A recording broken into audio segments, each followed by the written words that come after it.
அறிவை உணர்ச்சி வெல்வது இயல்பு, உணர்ச்சியை அறிவு வெல்வது சிறப்பு. இந்த ஒரு லைனுக்கும் இன்னைக்கு பார்க்க போகிற சப்ஜெக்ட்டுக்கும் பெரிய லெவலில் கனெக்ட் இருக்கு leaders. Direct selling, MLM, network marketing, நீ பண்ணுற தொழில் வந்துட்டு ஒரு ஏமாத்துற வேலை, இது ஒரு ஸ்கேமு, ஸோ இதெல்லாம் வந்துட்டு ஒரு பொழப்பா அப்படின்னு சொல்லி ஒரு கஸ்டமர், ஒரு ப்ராஸ்பெக்ட் உங்ககிட்ட சொன்னாங்கன்னா எந்த அளவுக்கு உங்களுக்கு கோவம் வரும்? கரெக்டாக.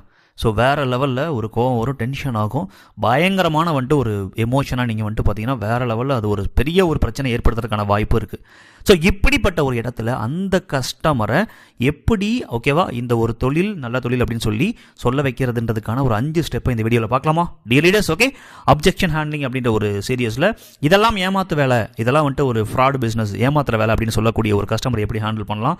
நம்பர் 1 ஸ்டெப், எந்த ஒரு சூழ்நிலையிலையும் நீங்கள் உணர்ச்சி வசப்படாமல் ரொம்ப ரொம்ப பொறுமையாக பதில் சொல்லணும். Step 1. Okay, don't get emotion, be very very patience, ரொம்ப ரொம்ப பொறுமையாக இருக்கணும். 2வது, okay, why you telling like this, ஏன் அப்படி சொல்கிறீங்கன்றதை பொறுமையாக அவங்ககிட்ட கேட்கணும். 2வது step, ask why you telling like this, ஏன் அப்படி சொல்கிறீர்கள் அப்படின்றத பொறுமையாக கேட்டு அவங்க என்ன சொல்ல வராங்கன்றத அப்சர்வ் பண்ணணும்.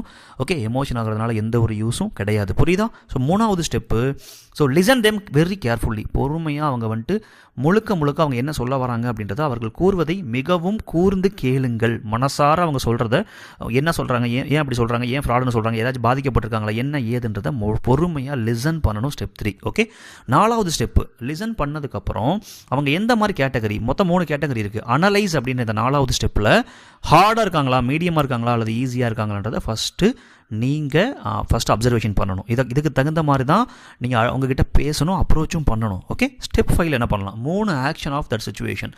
ஒன்று, ரொம்ப ஹார்டாக இருக்காங்கன்னா ஓகே ஸ்டெப் 4 பேஸ் பண்ணி ஸ்டெப் 5 இருக்கும். ஹார்டாக இருக்காங்கன்னா இப்போதைக்கு அவங்ககிட்ட நீங்கள் பிஸ்னஸ் அல்லது ப்ராடக்ட்டை பற்றி பேசாதீங்க, டைம் கொடுங்க பொறுமையாக. மீடியமாக இருக்காங்கன்னா மினிமம் ஒரு 3லேருந்து 5 அப்பாயின்மெண்ட்டை நீங்கள் கன்ஃபார்ம் பண்ணி அவங்களுக்கு ஒரு கிளாரிஃபிகேஷன் கொடுத்து க்ளோசிங் பண்ணலாம். அண்ட் 3வது ஈஸியாக இருக்காங்கன்னா ஒரு 1 to 2 அப்பாயின்மெண்ட்டில் க்ளோசிங் பண்ணலாம். இந்த 5 ஸ்டெப்பையும் உங்கள் கஸ்டமர்கிட்ட நீங்கள் அப்ளை பண்ணி வேறு லெவல் அப்ஜெக்ஷன் ஹேண்ட்லிங்கில் ஓகே ஒரு கஸ்டமர் ஹேண்ட்லிங்கில் மாஸ்டர் ஆகுங்க. இதை நீங்கள் டீப்பாக கற்றுக்கிட்டு இன்னும் டெவலப் ஆகணும்னு நினைக்கிறீங்களா? ஸோ நம்மளுடைய பயோல டிஸ்கிரிப்ஷனில் வந்துட்டு வாட்ஸ்அப் லிங்க் இருக்குது, என்கொயரி பண்ணி சீரியஸை கற்றுங்க leaders. All the best, take care.